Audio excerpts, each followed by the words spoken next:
All right? So he just goes in, he grabs the penis, and he pulls it down, okay? Your next comic, give it loud for everybody for Anthony Eugenio. Bring up your next comic. Very funny. Wayne Russell, everybody. Welcome to the Open Mic Pain with Anthony and Wayne podcast.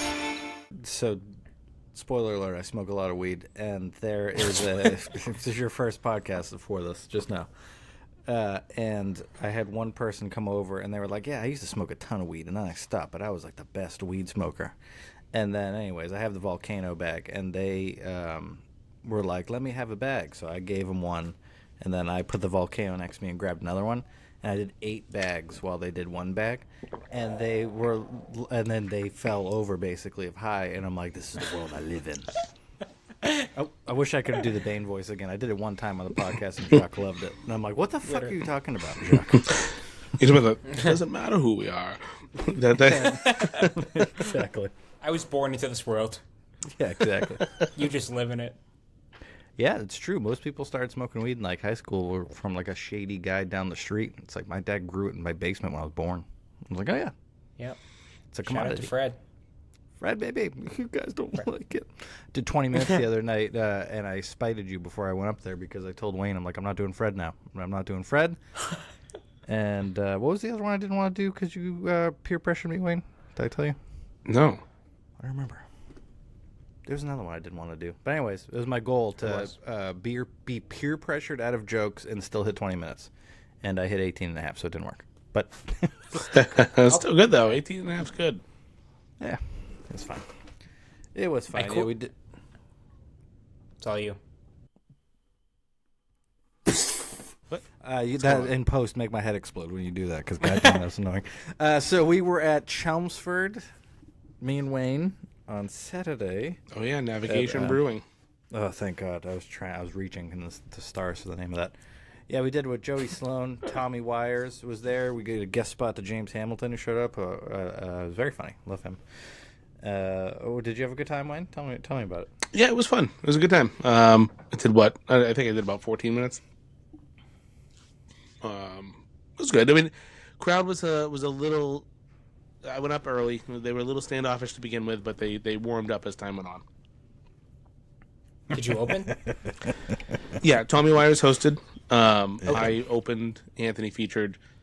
Jody Sloan murdered as a headliner. By Anthony's laugh, I assume he did much better. I did okay.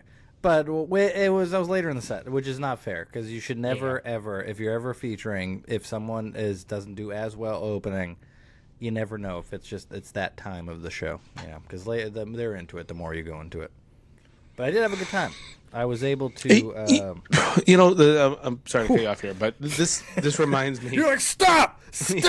Well, no, because it's Shut just the fuck like up. a comparison came into my head as you were saying that. It's almost like, you know how people will give a movie like, I'm going to give it 20 minutes, see if I'm into it, type of thing. Mm-hmm. And a lot of people are kind of like half-ass into the movie for 15, 20 minutes, and then all of a sudden they're like, all right, this got me. I feel like a lot of people are like that during a comedy show. They're like, all right. But and the reason I say that is in a lot of the shows that I've checked people in or I've hosted and I've walked around and talked to people, a big question is, have you been to a comedy show before? And a lot of times the answer is no. So they don't know what to expect. And I feel like a lot of those people are in that movie mindset. I'm going to give this, or even like a series mindset. I'm going to give this an episode and figure it out and see if I like it. And it takes a little bit to kind of get invested and involved. I don't know. I feel like that's a good comparison, but judging by Anthony's disinterest, I'm interested. No, I'm super interested. This is why we need to cut away with the fucking cameras so I could be disinterested without being called out on. I could be doing fucking Jenga over here while you're talking about how you bomb. Gooning over there. No taking, Anthony. No taking. Exactly. Let me goon. Let me fucking goon. So I did a long rant to Wayne earlier in a text message, and he just liked it. He didn't say anything back, which is the worst thing. That's why you don't show emotion on. You never show emotion. We have a friend named Jacques who shows us long messages, and we always ignore him because we're like, can't tackle that. That's way too much topic. And I was like, you know what? I'm gonna rant today Put your finger down, you piece No, of shit. no. You fucking. How many erect things do you have to have on your body right now? Put it down. One and a half. No, the reason I half has like to be it, his and penis. here's why. Here's why, because and I don't want to get into the subject, but I Get feel on the like subject. I don't want to get into the subject. I don't. Get in the No, subject. I don't. I don't want to because it'd be detrimental Get to in me. it. We can Why? cut it. What do you mean? Why? Well, all right. Dance around it, and then I'll see what you mean, and then I'll make sure to also dance around it, but get way more specific. Okay. Go. No. So all right. So I got called to do a last-minute hosting gig last night. Okay. I got a text message at 6:30 saying, "Hey, are you Jesus. working tonight?" I said, "No, I'm not." "Hey, do you want to host this show in Tewksbury, which is 45 minutes away from me?" So, and it started at 7:30. So I had 10 minutes to say yes, 5 minutes to get ready, 45 minutes to get there. I eventually said yes, got dressed, got in my car, and went there. And it was a fundraiser. It was in an Elks Lodge. And I went up, I did my thing. I was given the spiel beforehand. This is a fundraiser. We don't want you to be vulgar, overly sexual, blah, blah, blah, blah, blah, all that shit. So I adjusted my set accordingly. You know, I took out all my fucks. I cut out, you know, I have that joke about the gas station where I'm like, oh, the hand job was incredible. I turned into the happy ending was great or something like that. I forget exactly how I said it, but I Are tried we to still dumb doing it down. Cancer Connection? What's that? Or are we still doing the cancer joke? Nope. Took that out. I Oh. took down I took out the shit. throat cancer joke. I did actually a couple new jokes, which we can get into a little bit. But I tried to make it a little more family friendly. But I did leave in dickspensory and the joke about my son pulling on my dog's dick. And it's gonna come up. Yeah, it's gonna come up. So I left those in. No, there's So a I ended third up doing one. about Put in your 11, third 12 one before minutes. we keep going. What's that? Your third joke about penises. Which one was it? Peni. Dispensary. No, you had 3. Oh no, my shaving joke. Oh, Yeah, we're Okay. just the whole thing. 3. Tongue. This is important because it's gonna come up later. Is why I wanted to preface it, but keep going. Okay, fine. So I did where Anthony's going with this. I do the joke about my son being very interested in his penis, finding out that the dog has one, gets interested, goes under the dog, pulls down on the dog's dick like a ceiling fan, right? It's funny to hear you say it sadly. All right, so he just goes in, he grabs the penis, and he pulls it down. Okay, the pull cord. So it's like a magician showing you the fucking rabbit. That's the rabbit's in the fucking hat. Okay, here you go. Look at it. There it is. So that joke leads into the dispensary joke, which is, it's about, sex change operations and, more so about how we shouldn't just be throwing the penises away, but, recycling them. Maybe I want to upgrade, stuff like that. It's Naturally. basically, It's a great joke. it is technically in the vein of a dick joke. It is a dick joke, literally, but it is not a my dick joke. It's blue humor, for sure. You're like, I guess technically the Technically. joke dispensary is a dick joke. Yeah, Yeah, no, Wayne. no, you so say it- dick no, it is- 300 times in it. It's a dick joke. You numerate different types of dicks, so let's be clear.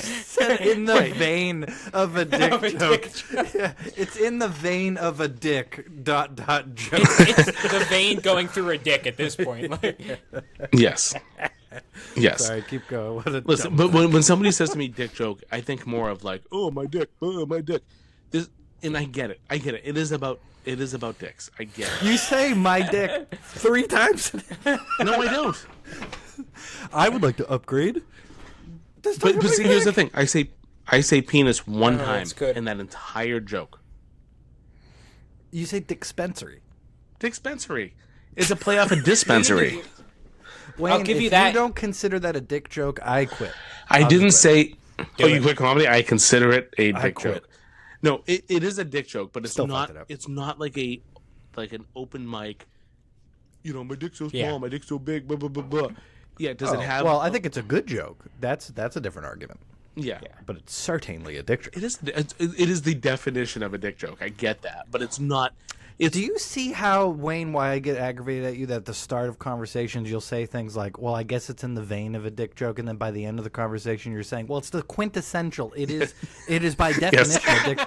And I'm like, man, why? Jesus. Like, see, this is why I can't talk to you, man, because you do this all the fucking time. You'll be on one side of a fence, and then I'll say something, and you're like, no, and you'll just be on the other side with me by the end of it. Like, I was here the whole time.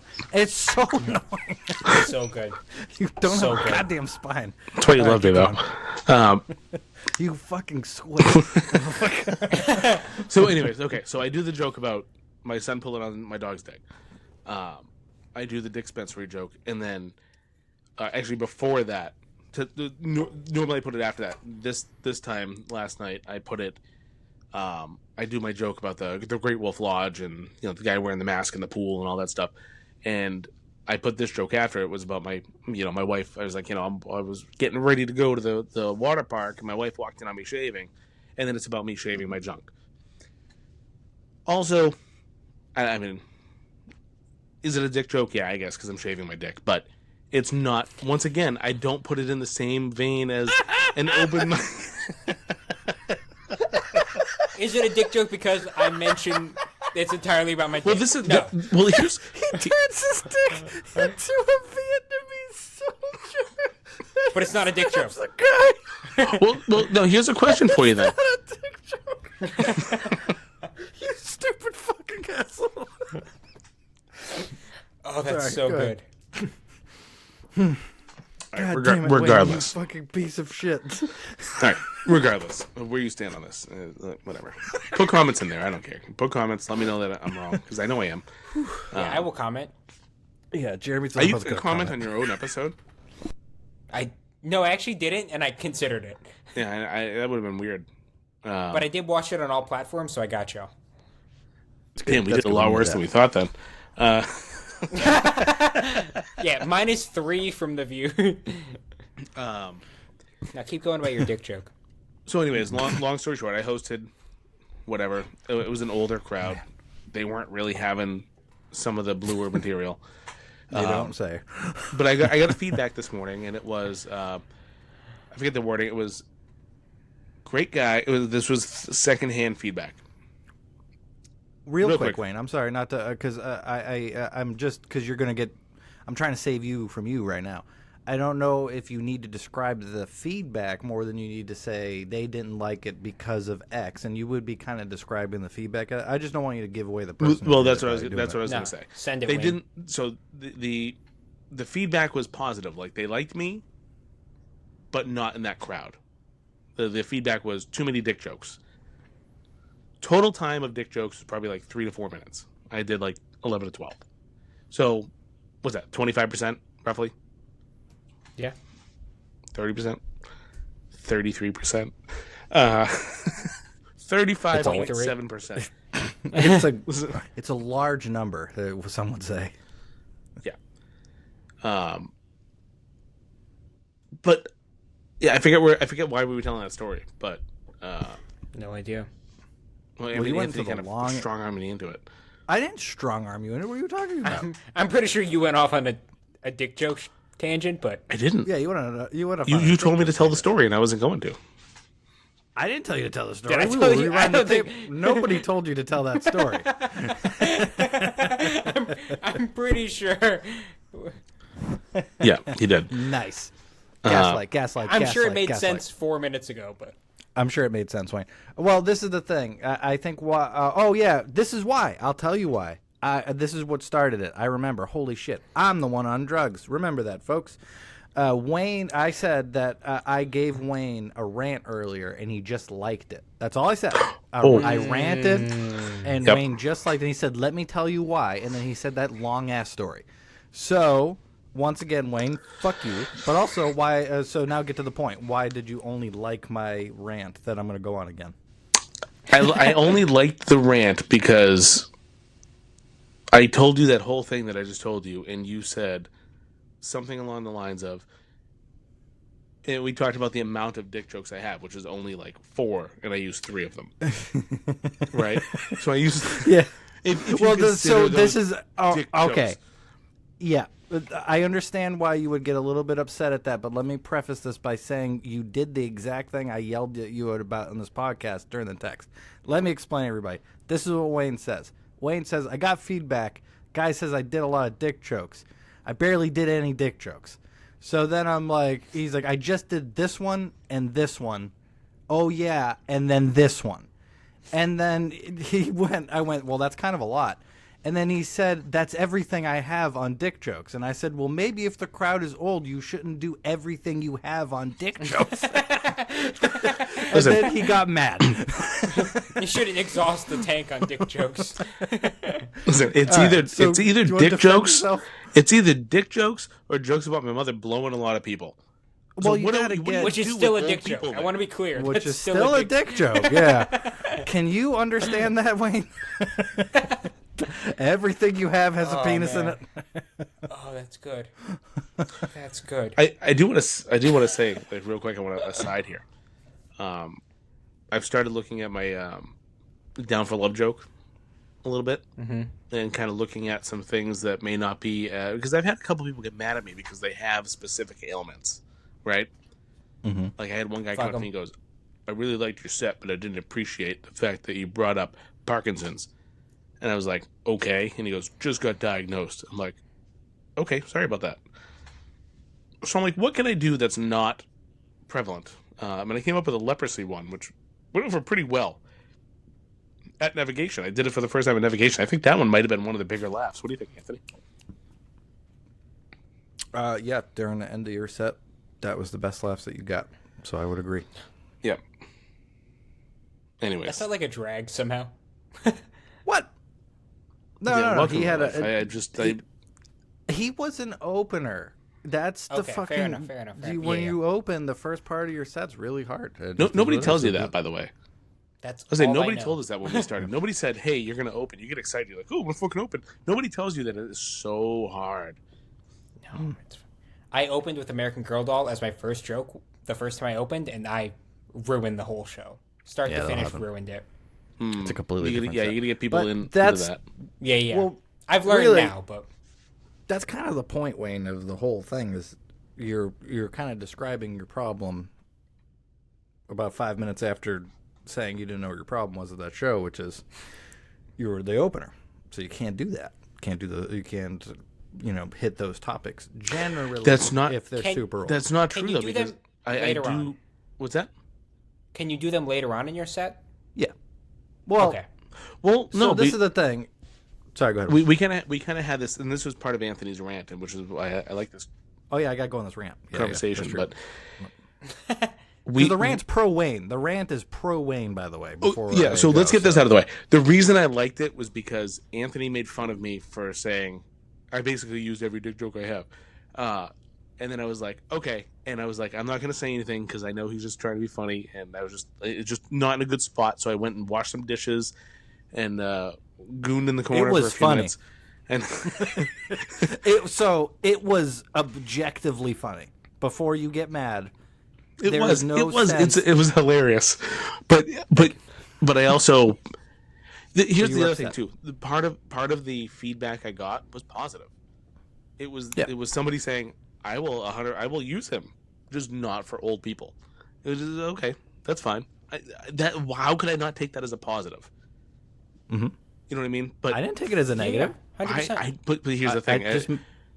You're an anomaly because you don't give a shit what people say, right? But I think a lot of comics, they will get feedback and they'll let it seethe. You know what I mean? They'll seethe. Well, I seethe. I like seething. But you keep it in. You're gonna die from stress at some point because no. This is the thing. You seethe, but not like a man. You seethe like an insecure puppy. You can't insecure puppy seethe all the time, where you're just like, I don't know why this always happens to me. I don't never do that. I do like I wonder what that guy's license plate is and see if I can find them. Like that's the kind of seething that you do if you're a man. So here's my rant that because Wayne was upset like a seething little puppy that I told him it was funny that he said he barely did any dick jokes and he said I did all the dick jokes by the end of the conversation. Which, Wayne, you have to know is ironic and funny when you do stuff like that. And I know that you were upset because it wasn't a great set, but stop being oxymoronic, and I will stop laughing at you. I was. I'm gonna say it right here. I was not upset because we had this conversation with Steve Bjork. If you're not having a great set, find the people that are having fun. I found a couple that were laughing their asses off. Yep. Find one table. And I was like, you guys are my people. I hate that advice. Huh? I hate that advice. Oh, dude, really? I fucking loved it, dude. I was the advice, these were my people.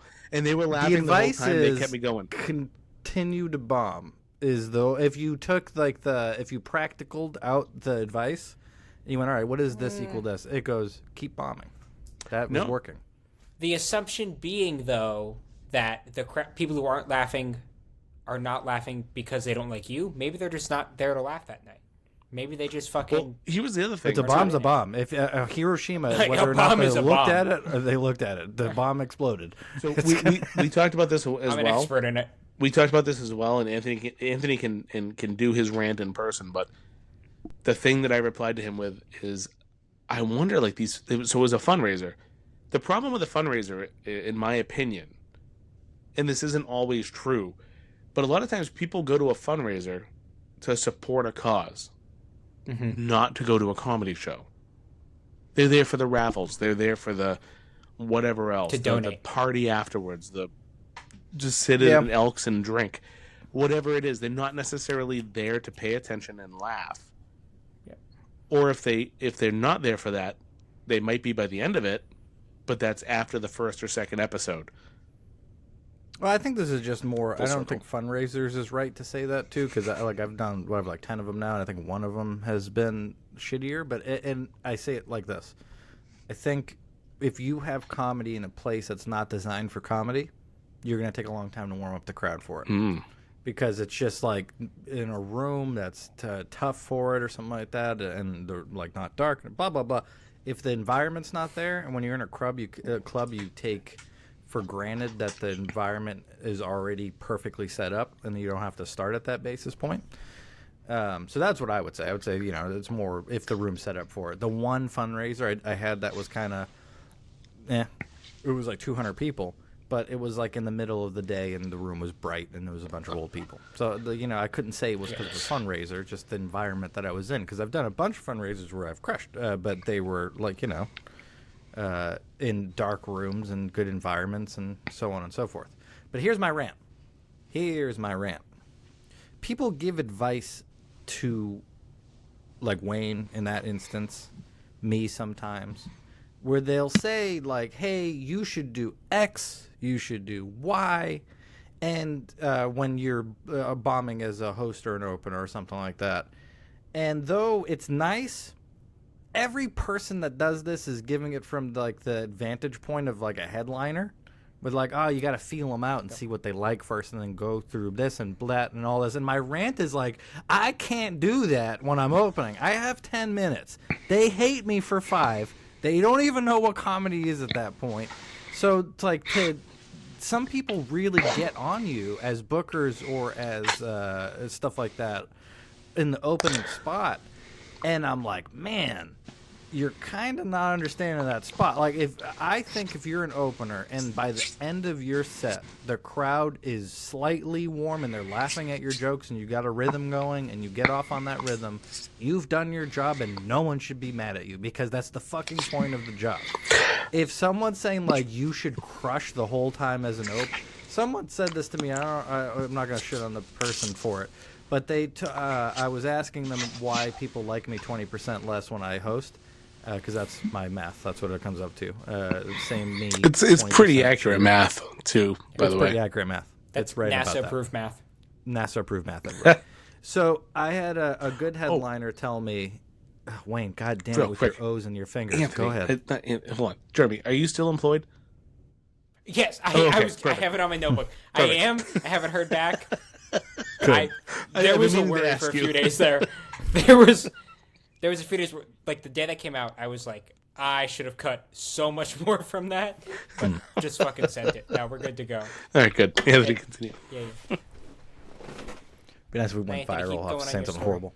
Yeah, all right. So, good headliner. Good headliner. I asked him why I suck so bad, and he 20% less when I host.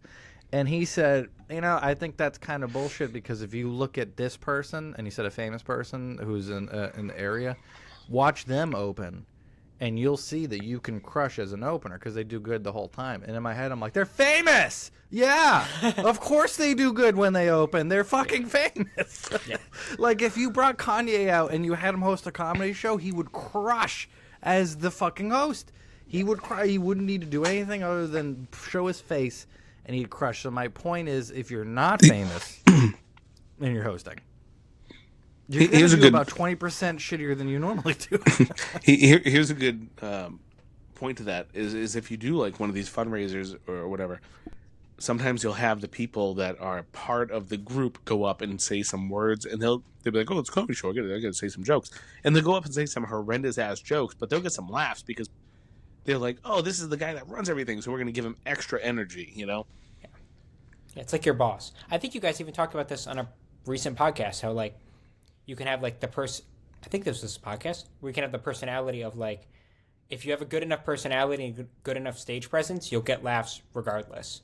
And then like there's other people who are like horrible stage presence and they have to rely on the writing of the joke, and like those are kind of just two different avenues that you have to go on. And like if it's your boss, people are gonna fucking laugh at that. Yeah. And it could fuck up the whole show. So I'll tell you one story of someone fucking me up real bad as a host that was funny. I don't know if I told it on here, but I did a private gig once for a yacht club. And should I bleep yacht club? Nah. So anyways, he says I like he's editing. Yeah, like you're one of the editors here. Yeah, There's well, 3 options. if I jam my hand into the ass of a puppet and I make it sing the Star Spangled Banner, was it me or him that sang the Star Spangled Banner? Puppets. What?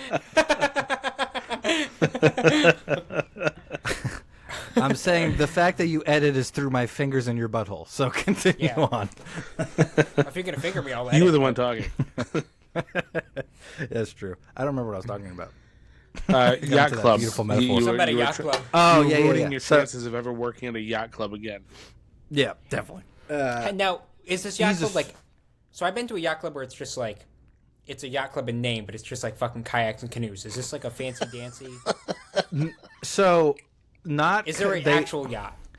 So, have you seen Jaws? You haven't seen Jaws. I think you told me this, right? You haven't seen Jaws. Well, so there's a guy from Martha's Vineyard on a boat when he's driving and they're going after the shark, and it's $3,000. Yeah, and he's got like a raccoon hat on, and he goes, "Oh, boys, your fathers are going to wish they never met your mothers when your bottom of your boat's ripping off and you're going on the dock, boy." So that was all of them. Okay, I got the vibes. They were a bunch of those. And really nice. Super nice. That's the kind of people you want to do Salt stuff of for. the earth. Salty alert people. Yeah, definitely. They all had boats for sure. But anyways, so I learned really a couple cool things that night. One, I was talking to the headliner who was awesome, and I asked him, I ask every headliner, why do people like me 20% less when I host? I ask all of them because I want to see if there's an answer to it. Is there a practical answer? And he said, well, this is really how you should look at hosting. There is a serial killer in the woods, and we want to have a good time, right? So we're going to send you off in one direction so he follows you. And that's what hosting is. And sometimes you'll make it. Sometimes you'll be great, and but a lot of time you won't. And a lot of time you'll die. But it'll be for us so that we'll do good. And I was like, yep, that's exactly what it is. So perfect description. But then, so the guy who owns the yacht club, great guy. I do like him. He's very nice.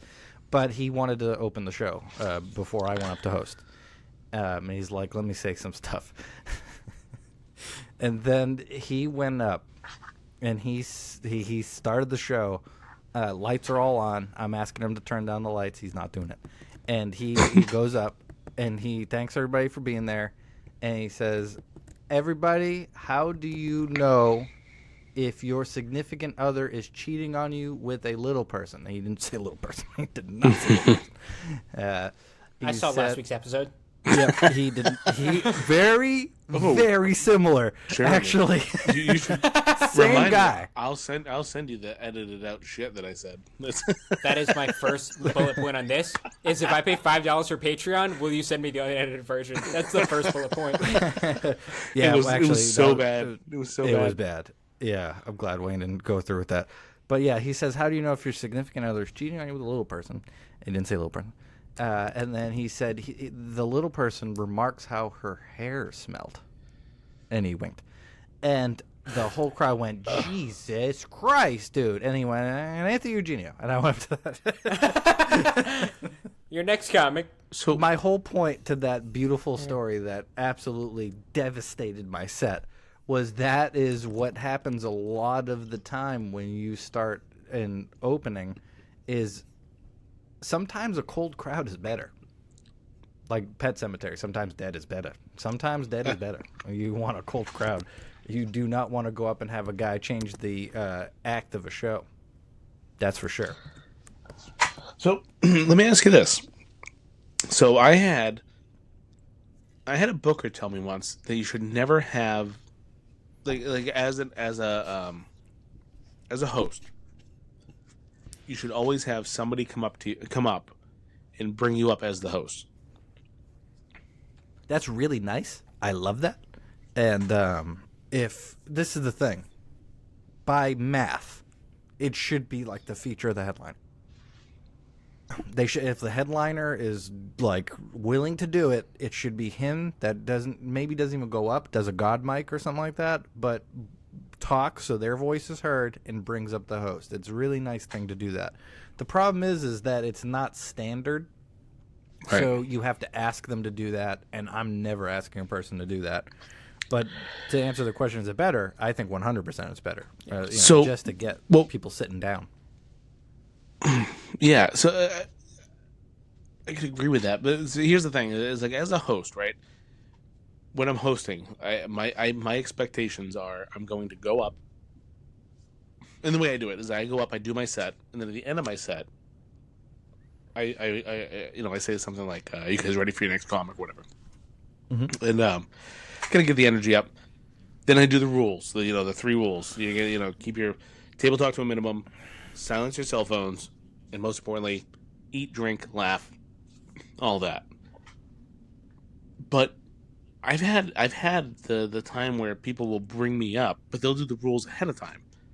Yeah, hell yeah. Yeah. You kiss them after they do that. Who the fuck wants to do the rules? I like about that? I like that. No, I am. I'm not gonna say I'm mad. But I like doing the rule.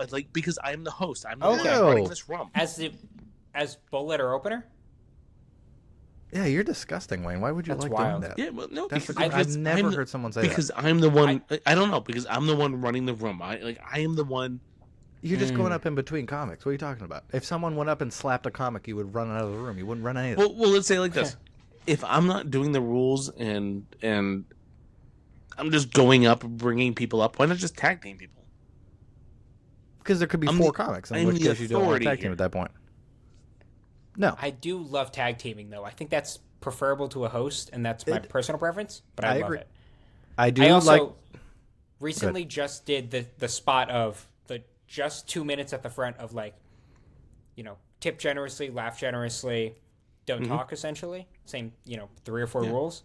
And it felt weird to be that spot. I would have rather have not gone up and just tag teamed it.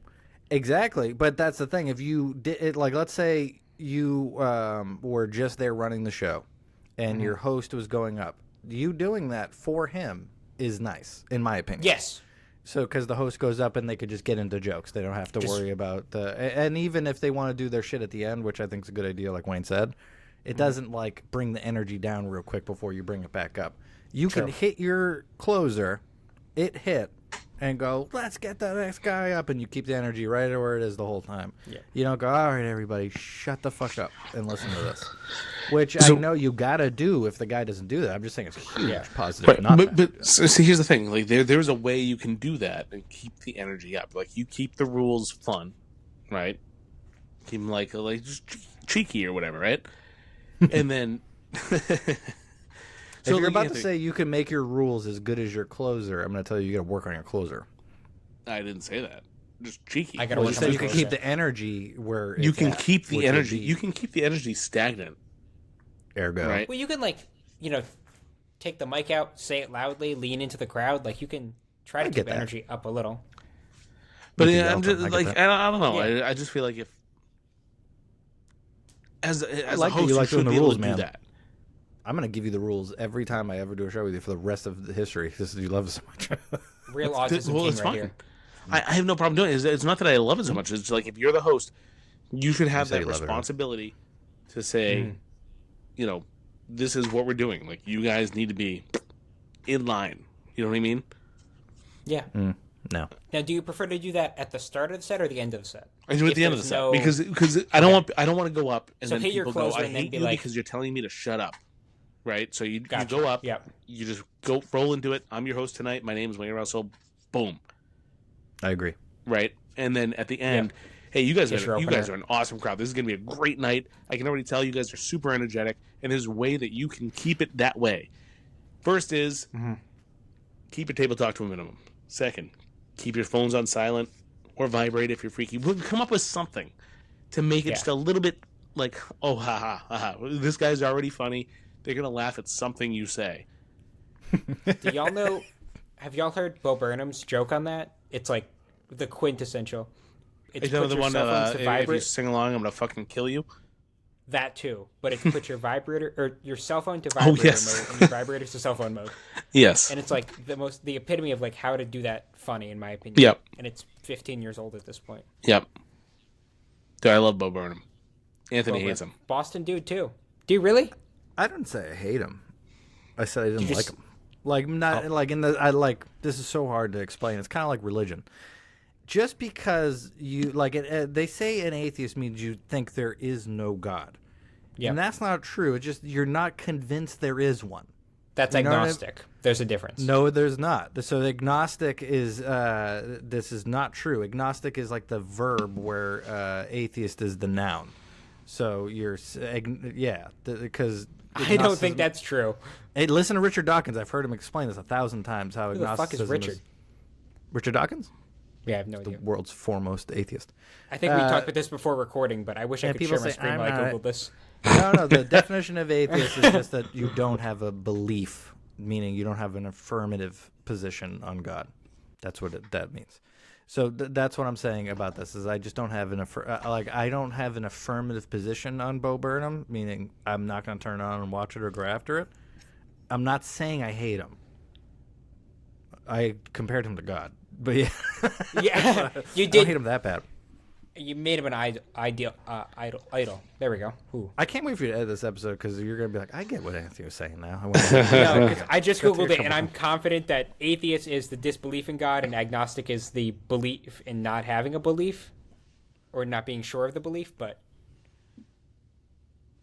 Fuck you. we're That's what I do. yeah. Anthony just wants to know about the goddamn aliens. He just wants to do. know. I do. I am way more believing in aliens than I am about God, unfortunately. Shout out to it. Same. They're from the sea. All right. From the ocean. Right, Jeremy? So They're coming out of the ocean. let me make an Anthony 180 on this podcast right now. Did y'all, when you were growing up, I was thinking about this today, did y'all have a favorite arcade that you went to, or like No. anything like that? Fun No? World. Fun World. That was about it. Fun World and Chuck what's E. Fun Cheese. World? Fun World? I love Chuck E. Nashua. Cheese. Where are you What's Fun from? World? Johnston, Rhode Island, and Taunton, essentially. I thought it was a lot further south, but how often you say y'all? No, I do y'all because it's gender neutral, and I know Anthony's going to get mad about that, but He's not the y'all one is getting mad about gender that. That's me. I know Wayne is way more of a bigot. I'm not a bigot at all. Well, I'm Anthony got mean. mad at me for saying, what was it last time? Oh, the F slur. He got like legitimately not Oh, happy. yeah. That's gay. Don't say that. I'm trying to keep a fucking job here, Anthony. I'm trying to keep a fucking job. right, No, so I say you're- y'all as a gender neutral way to address multiple people. Yeah. Okay. Y'all. You can make fun of me. That's fine. I'm I not got going to make fun of you. It's adorable. So up in Nashua, New Hampshire, there's a place where many a child has probably had nightmarish experiences called Fun World. It is a Freddy Krueger style arcade. They have. You're looking at the camera like something's happening. Are you okay? He's Googling. Sorry, I'm Googling it right now. Oh, yeah, Jesus. Let him Google. That's right, Google. just producer Jeremy's job. It's Google. And see these crazy things you're Googling. So it's this looks like a like it's like a borderline castle. Am I looking at the right thing? Yes, it's a castle. There's 3 floors of like arcade games and like ball pits and all kinds of crazy shit. Everybody's uncle goes there at the same time. Saturdays from noon to 3. Sundays from noon to 3. But that was pretty much it. That and Chuck E. Cheese. That was it for me. Wow, you knew their hours. That was creepy. That's fucking wild. No, that was just the uncle's hours. That's when the uncles would go. Yeah, there's one in Lawrence, Massachusetts that I went to. That was an arcade that I only have two memories from. One, the power was never on though. The power's never on.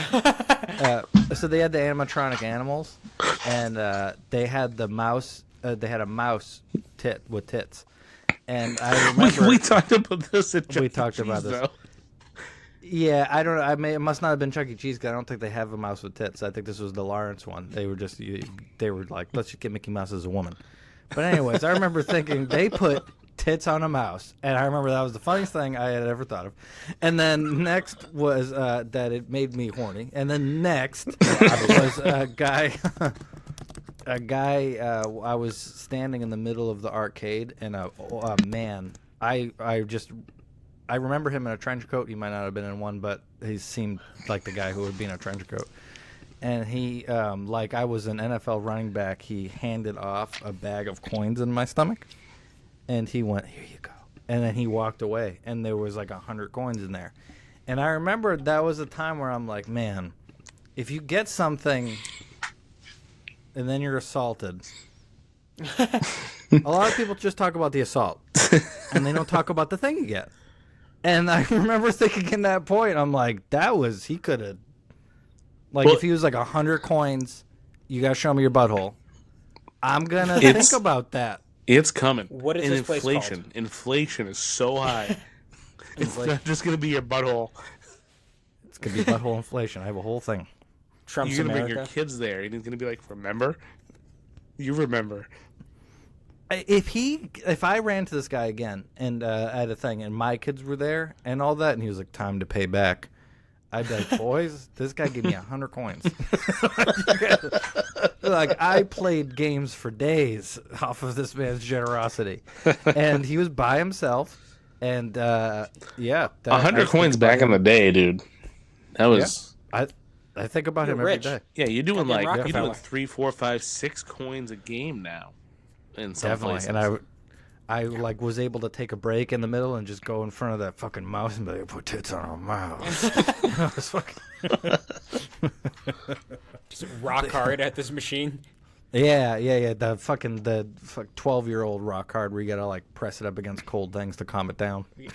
Ooh, calm down, lady. I knew I had a gambling problem when I would go to Chuck E. Cheese and just play the machine where you put the quarter in and then like it's like the rakes of quarters. Oh yeah. Like you put the quarter. That fucking machine.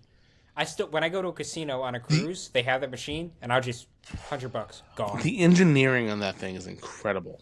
Oh man, they got it to a science. They got it locked down, and they'll get you to spend so much fucking money.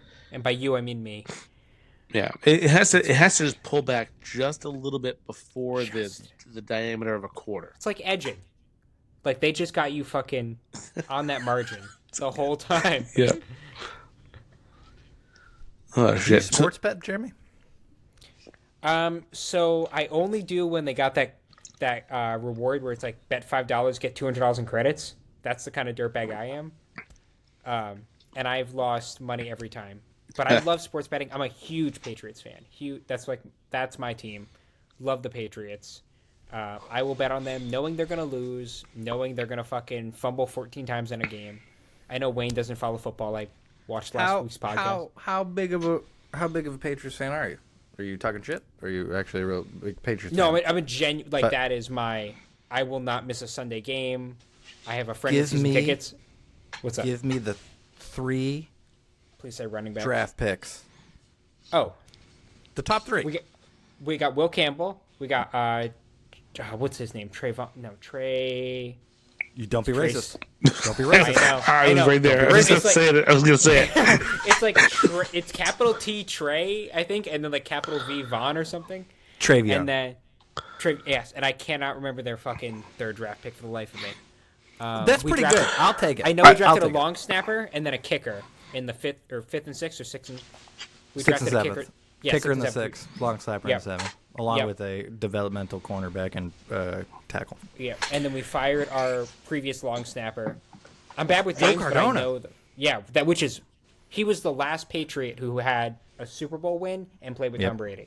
He sure Now did. we have Mike Vrabel, so like he does kind of carry that on of like he does. has a Super Bowl win as a Patriot, but no, I'm not talking shit. I don't know names. Wow. But my Vrabel? one jersey I Wasn't own he- is a Mac Jones jersey. Wasn't Vrabel like a kicker like 20 years ago? I'll fucking fight you, Wayne. Yeah, Jesus I'll Christ. fucking hit you right. No, No, he no. was No. an all-star linebacker, defensive. He was an all-star linebacker. He was the epitome of the Patriot way, as much as that Was exists. it 20 years He ago? was Here's a- fantastic. It was.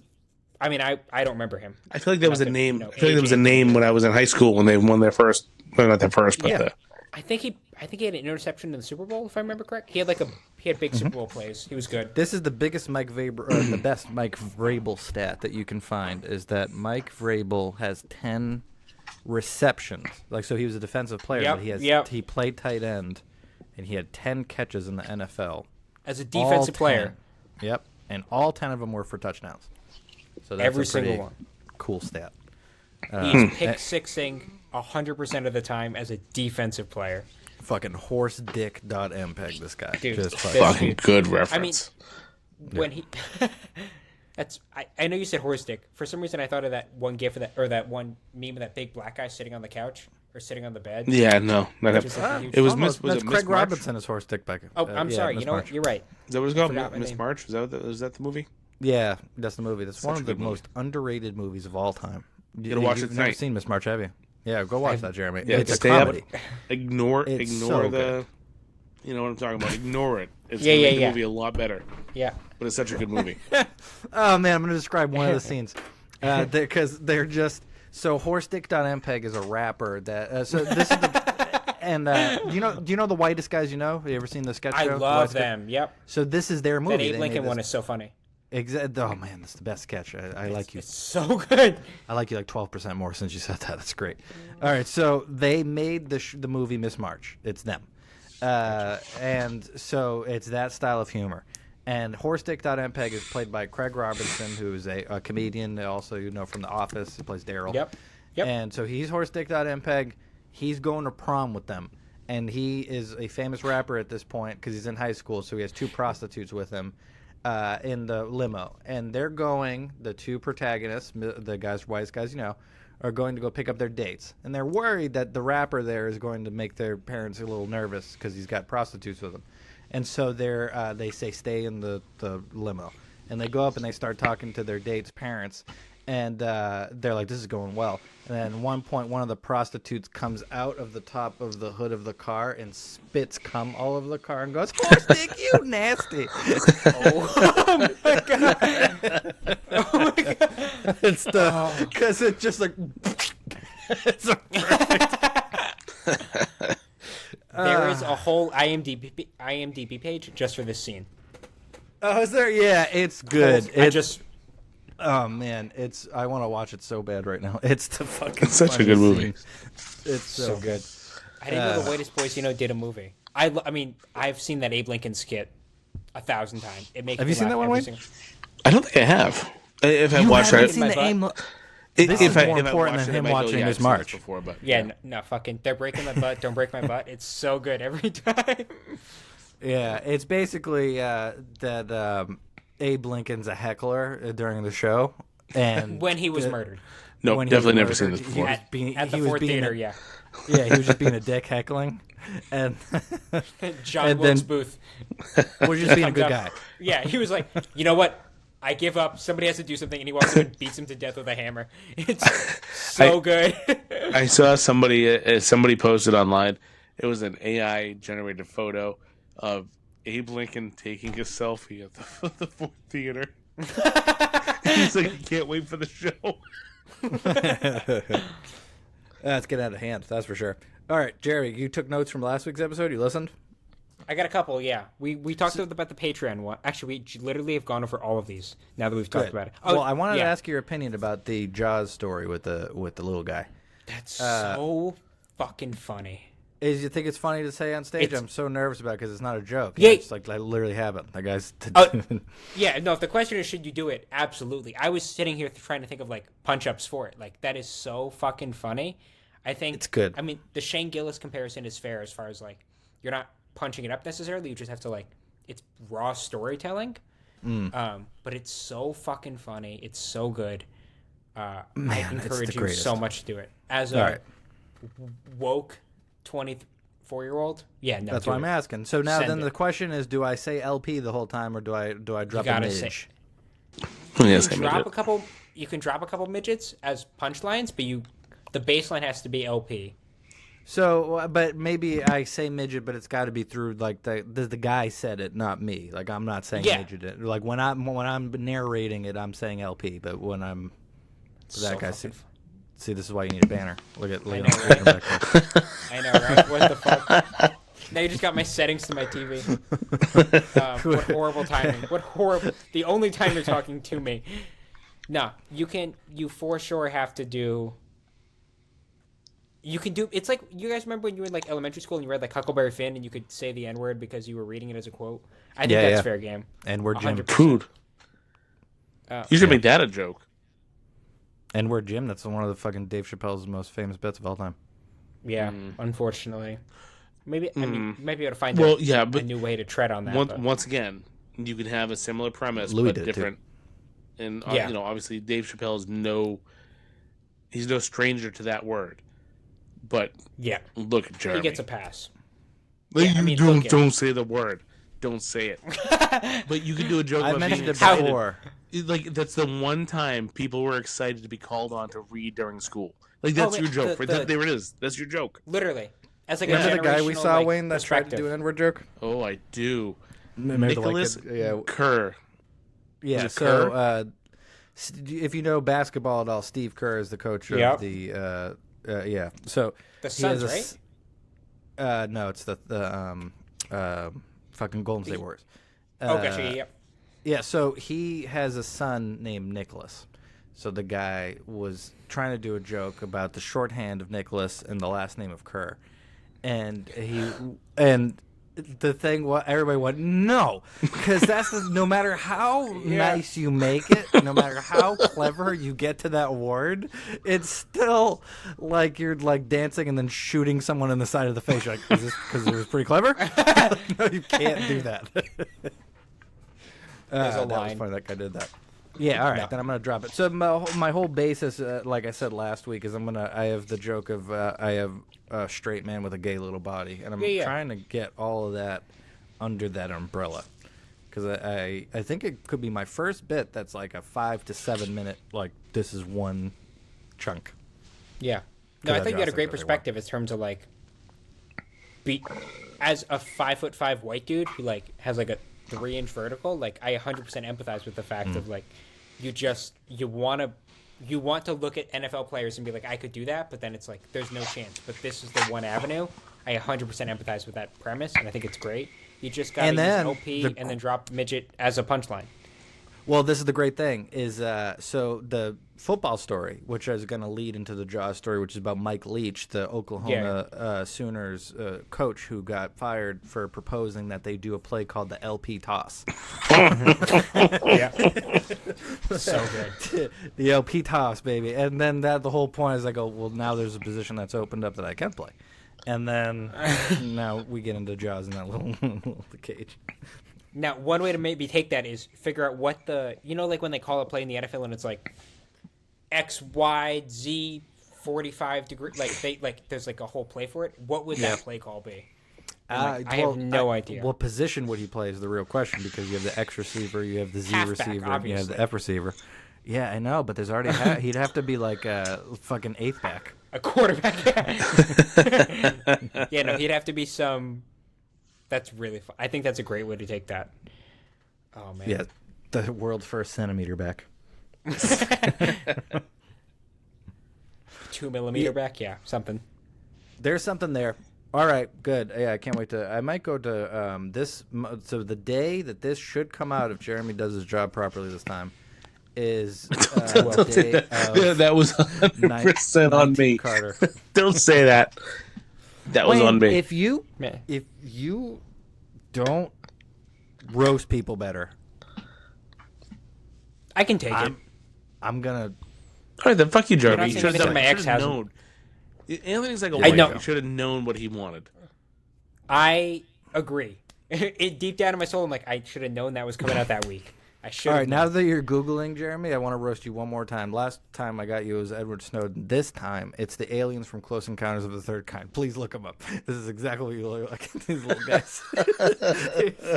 They take Richard Dreyfuss on the plane at the end, and they show him the eternal love with their I'm fingers. screen recording as I do this. This is You important. fucking asshole. You piece of shit. They have those little doll eyes. Oh my god, dude. That's just downright offensive. You can buy little dolls of these. You can, yeah. Little Jeremy's.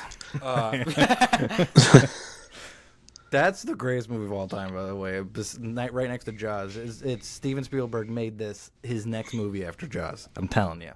You gotta lock yourself away for a weekend and watch these two. Greatest movies of all time. Oh man. Yeah.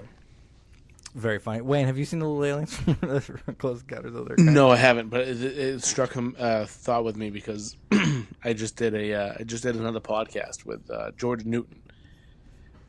I did excuse me, my allergies are starting to kick up.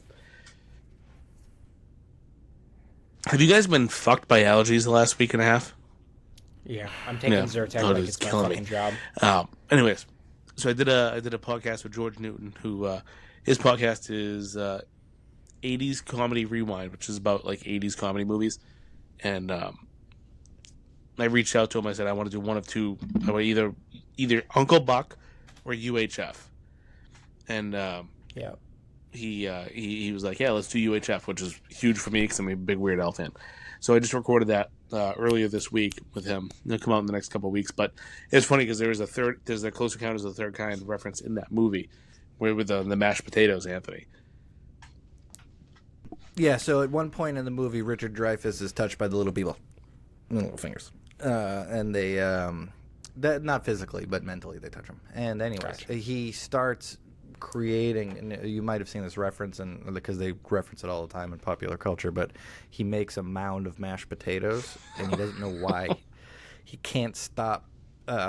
Like since he saw UFOs, he can't stop making this mound, and he makes it out of like mashed potatoes in one scene. He makes out of like I think clothes in one scene. I can't remember what he does, but he does that because it's the mountain range that the UFO is eventually going to land on, and they were giving him subliminal messages of where he needs to go. So that's kind of sorry to ruin the movie for you. That's where it happens.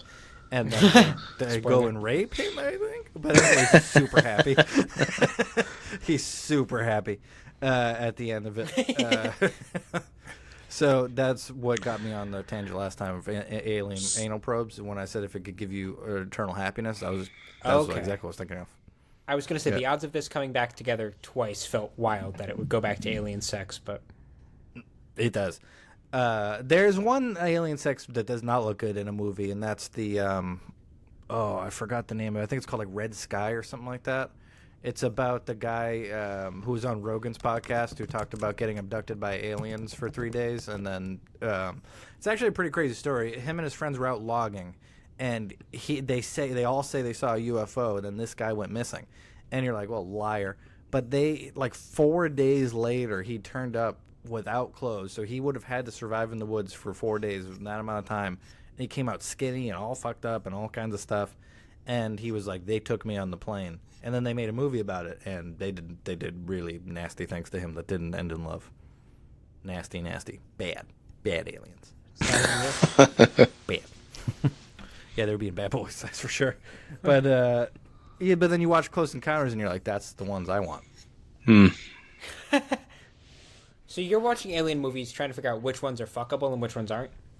Which ones will fuck me right? Not like, Okay. I'm not going to... You think I'm going to be presumptuous enough to think that I'm dicking the alien down? No, you're getting strapped for sure.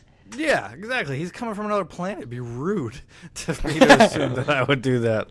I'm Have hosting. You know etiquette? Literally. Exactly. Yeah, no, definitely. You got to dick down the alien. Especially, you saw the picture. Those little guys there. They hold his hand and they take him on the plane. Like a fleet of them, too, it seems. Yeah, there's a whole fleet of them, and he looks back at his family, and he's got tears in his eyes. Like, this is fucking awesome. I haven't even seen E.T. I'm so behind on these fucking movies. Yeah, E.T.'s lame. But it's lame because Spielberg ruined it. Like, he made another great alien movie, and then he went back and he took the guns out of the policeman's hands. He put walkie-talkies in them. Lame. It's like in Star Wars, where... Are you a Star Wars guy? Yes. Okay, so Han Solo, in the first movie at Greedo, it's changed by George Lucas for Greedo to shoot at him first before he kills Greedo, where in the original movie, he just stone cold kills Greedo because his face is green and he doesn't like it because he's racist. And George Lucas took it out. And I'm just saying, you ruin movies when you do that. Can't do that. It's like, imagine they digitally enhance the shark from Jaws. Like, I would riot. Can't do that. It's got to look kind of shitty. As if it's not a fictional 25-foot shark anyways. Yeah, but if you digitally enhance it, like that stupid movie with that hot chick there, that Blake Lively that's going crazy now and trying to frame director. I follow pop culture, everybody. Hear that? I got nothing for you. Sorry. You don't even know. Yeah, Blake Lively dating Ryan Reynolds. The last movie I've seen is like Wolf of Wall Street, which fantastic Jesus. fucking movie. Also, talk about glorifying Quaaludes. I think about them every day. I don't know if you have seen it, but Oh yeah, of course. Yeah, the scene where Jonah Hill's jerking off over the balcony on Quaaludes, looking at the hot chick. that's so funny that that's the scene you think of, because I think of the one where he's trying to get in the car, and I think that just says the difference between you and I. Yeah, he's trying to get in the car and like his foot's stuck in the door and it opens up. Yeah. Well, let me ask you. This is how you know I'm a true comedian and you're a piece of shit. Which one of those scenes was funnier? Genuinely the car scene.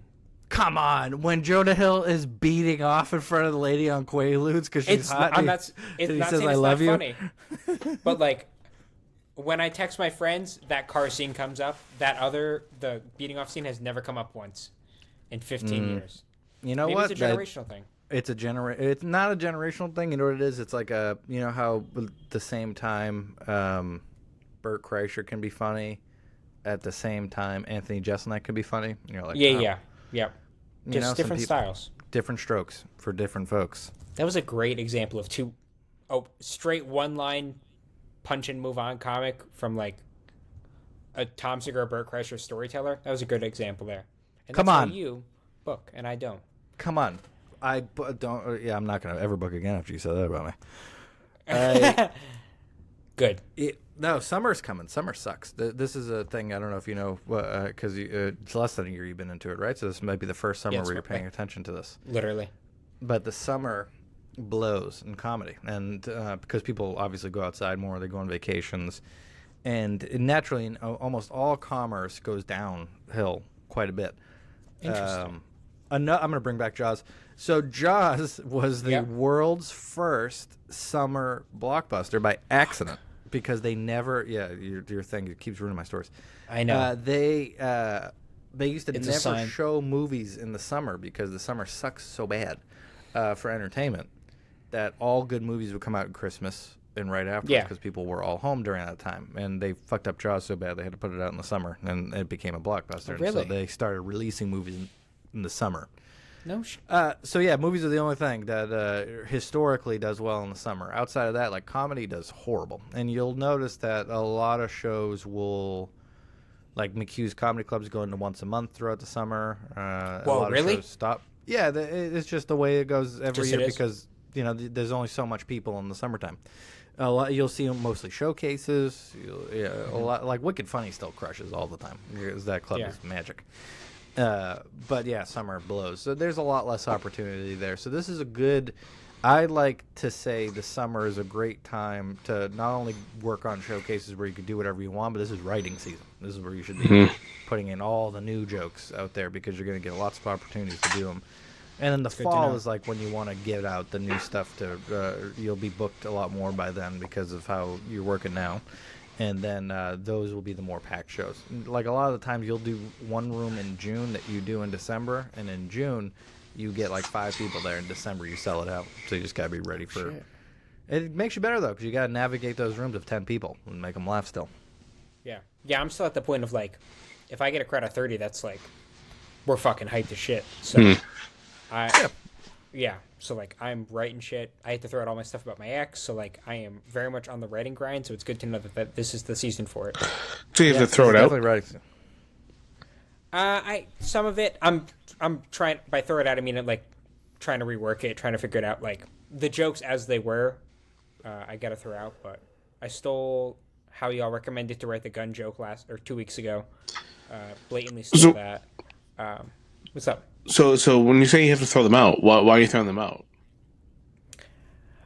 So a lot, like, one of the jokes that I do best, or that gets the best laugh, is life's two greatest joys are making people laugh and making people orgasm. And then I go in this thing about like how I try so hard to combine those two and balance it. And with my fiance, we would be having sex, and then I would try to like make a joke during sex and I would ruin it. So then it's when like the Jimmy Neutron got a blast.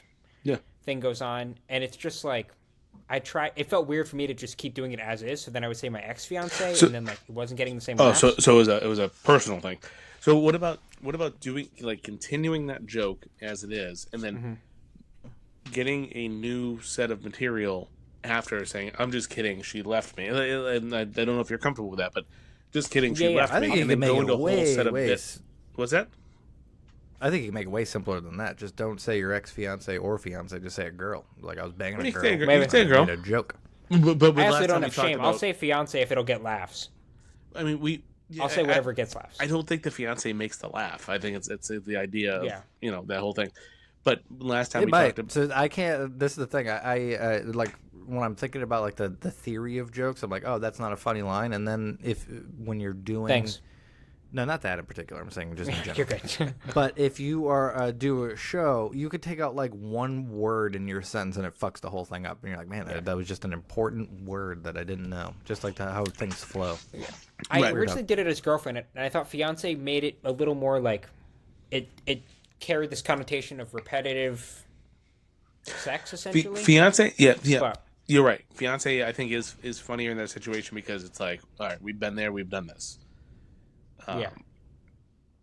So the reason I said, she did message me after last episode. By the way, did she really? Oh, I got I got a message. Was it negative? No, it was more just like, just so you know, I saw this kind of thing, and I was like, I cut around the one bad thing I said, so we're good to go there. But yeah. No, but I didn't. You just asked about my job earlier. The job didn't get back to me. The ex-fiance did. So well, that makes sense. Well, if anything, we were saying good things. We were saying like you got a pretty fucking sweet deal out of like if it's gonna happen. You did get a sweet deal. Anthony started a rant and then he got bailed out by Wayne and was like, "Thank you," because I had nowhere to go with that. What was her name? Lizzie. Go bad. What was the no? Oh, the name I made up. Liza. Oh yeah. Oh, yeah, I fucking remember that. Good for you. You said it. Right. I was gonna give her a real name. I was like, yeah, that's either Beetlejuice or Casper, and now I can't remember the name. Yeah, no, it was fucking Casper, you crazy bastard that you remembered. Well, no, I said it was one of the two. I said it was either one of the two. I think it was Casper. It's nice. Like I can't. I don't want to keep mentioning dead bodies, but I'm gonna. It's like imagine if you had to interact like something like a body was placed in your house and it ruined your life for a day, but in its pockets were money. Like it's better if it's better than if there wasn't money in their pockets. You know what I'm saying? That's what I'm equating to your situation. Like it sucks for sure. But there was a ton of money in the pockets. I had the first show I did after the breakup. Somebody introduced me and they were like, essentially they went to like, this guy is a lot funnier with crippling heartbreak, and then introduced me and I was like, cool, I'll fuck myself, but like that's fair. But yeah, Wayne, what were you going to say? Sorry. I was going to say, Jeremy, your ex, who does she like more, me or Anthony? Oh, that is a question that I will ask her. Oh, and I'm going to bet it's Wayne. Yeah, probably. I will ask, though. I'm not fucking around. You will get an update on this one. So here's the thing I love about me and Anthony. Like we are perfect yin and yang because Anthony is a much better looking individual. I am a much more likable I have good internet individual. and he doesn't. That's the yin and the yang. Okay, I feel better because I was like... No, it's always him. The recording will have this unedited, and it's just going to be us. Yep, looking at him, looking at his still stupid face that he has. Because and he's like, it'll be fine in post. Won't be fine in post. How are we gonna have a conversation in post here? No, he can't exactly. But he'll say that because he wants to defend his shitty internet, just like he wanted us to defend his shitty mic stand that he has over there. Look at me. I'll put this gone. Fucking gone. Now he's completely gone. There you go. Nope. Open mic pain with Anthony and Drip Delirious. I'm back. No, I'm changing the fucking podcast. He's like, you son of a bitches. My tablet. I'm crossing out Wayne this week. My tablet is at 5%. Yeah, it's Anthony's shitty ass tablet. Blame my tablet. No, it was because we planned this poorly, and I had to charge it. But my tablet's at 5%, or Anthony's tablet's at 5%, and it said, "Hey, your tablet's gonna die." So I hit close. And then I heard you go, "Yep, there he goes," or whatever you said. And then I was like, "Oh shit, it's just gone. It's just your face is frozen." So let's wrap this up because my I cannot wait to see what this looks like in post. All right, well, let me wrap up with one more story then, because I'm gonna forget it, and I think it's kind of another interesting. 5-minute story. Yep, another 5 minutes, and then we're out. So I did catch me at D-Bar May 15th before Wayne drops. Yeah, I'll be at Royal Garden, Kingston, Mass on May 10th. Sweet and sour comedy, bitches. I don't care enough to plug. So I was doing a show a little while ago at a place, and there was a person at the place, and she was opening, and she was so good. I don't know why I said she. That was so stupid to make it to get that specific. But anyways, awesome. He narrowed it down. Headliner.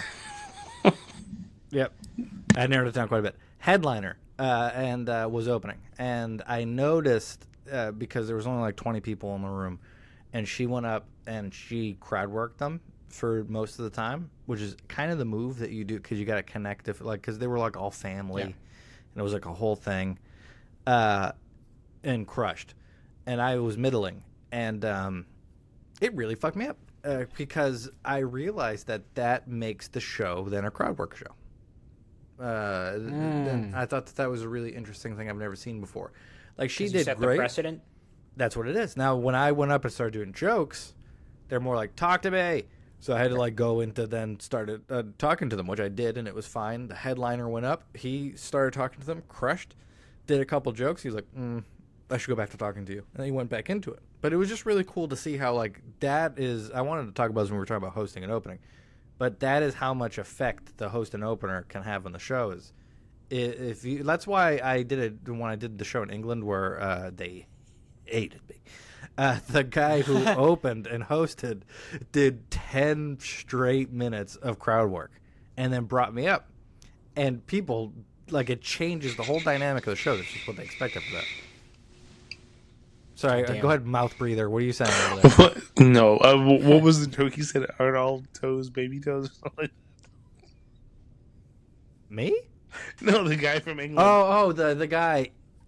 No, that was the guy afterwards who actually got a ton of laughs. So this guy hosting England, I'm like so pumped about this gig, I got to tell you. Yeah. So I go out to this thing. It's a basement of 20 people, and I'm like, bad start. And the guy goes up, crowd works every person in the crowd for 10 minutes as the host. They're like, "Where are you from?" Blah, blah, blah. All this stuff. I go up. Hate me. I get off. And I'm like, damn it. And I go sit down. A guy goes up dressed as Jesus in a robe. And so he's dressed as Jesus. And he's got like a cross on and all that good thing. And he puts on yoga music, like, oh. And he goes, aren't all baby toes on a baby toes? And everybody started laughing, and I was like, well, what the fuck am I supposed to do? I felt like I walked into like a battle of the bands, and I tried to do stand up. Like I was like, Literally. like I'm in a completely wrong thing. Literally, you're the guy showing up to karaoke trying to do stand up right now. I know. I really thought they were going to give me a lot more leeway because I was coming from a whole nother country and stuff, but they didn't. So you ate shit on that show? Yeah, but I did a couple things I like doing. So, one, I called Pissing on a a 7-year-old's bunch head. of C's. I did come up with that joke. I love that. I do love that joke. I got to bring it back to the younger crowds. I telling you, I made an old lady so sad. I think she might have died afterwards when I said that joke. I was like, I should put that on the shelf. No, yeah, there's crowds that'll kill with though. I did the one that really made me stop doing it was I did a movie theater. It was like 120 people in it, and it was huge, and none of them made a sound when I did that joke. That's like brutal. I ended the punchline, huh? And nothing. I've never had that before. They're just dialing 911. You know what I love is how horrible that feels as a person, as a comic, but how much joy it brings to your friends. To say, it's true. Yeah. To see someone that happen to comedy just hearing you say that, I'm like, watching your that's friends so good. bomb. I love it. Yeah. I saw someone bomb last week. I'm not gonna say who they are, but the best thing about watching someone, he did kind of bomb too. But and actually, Wayne, he did kind of bomb in this. In comparison, it was not a bomb. In comparison, it was not a bomb, but in the realm of like, it was just kind of like a bomb from 1930 as opposed to that one was a 1945. That's for sure. So, anyways, which is Anthony's favorite year we established. So it was real bad. But anyways, I got to see him go. So you could watch a person literally get murdered when they eat shit so bad because they'll start to sweat and you'll just like it's like this. It's just to say they'll give their delivery and just their face is like hostage negotiation sweating. Yeah, just shiny. And it's tough because they're still performing, which is a really because when you're defusing a bomb, everybody can see that you're having a really tough time if you ever put a camera on one of their faces because they're like so could you imagine doing that and you're like so did you go to the gym yesterday and then just nothing. Just trying to do crowd work. He started taking his clothes off because he's sweating so bad. Wayne sweat a lot too. So Wayne, what do you remember about that night? Fuck off.